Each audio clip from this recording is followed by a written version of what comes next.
Sasa kiwango cha chini cha kreatini kinamaanisha nini? Kwa hiyo tunapaswa kuelewa kwanza kreatini ni nini. Kreatini ni dutu inayozalishwa kwenye misuli na kisha kuachiliwa kwenye damu.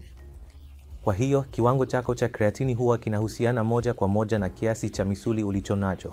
Kwa hiyo unapokuwa na kreatini ya chini, chukulia kwamba wewe ni mwanaume mwenye umbo la wastani na uzito wako ni takriban kilo 60. Kiwango chako cha kreatini kinachotarajiwa kinapaswa kuwa kati ya 0.08 hadi 1 au chini ya 1.11. Kama kiko chini ya hapo, chini ya dhamani ya chini kabisa kwenye vipimo vyako, hiyo inamaanisha kuwa una misuli michache. Hiyo inamaanisha unakula protini kidogo. Misuli yako inapungua, jambo ambalo si zuri.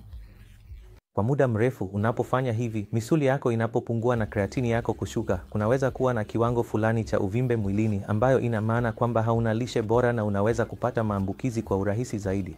Kwa hiyo kreatini ya chini ni sawa na misuli michache. Hiyo inamaanisha haukuli protini ya kutosha. Kwa hiyo kreatini yako ikiwa iko chini, unapaswa kupimwa na kuangalia kiwango cha misuli yako, ni wapi kwenye mlo wako kuna makosa, halafu ubadilishe mlo wako.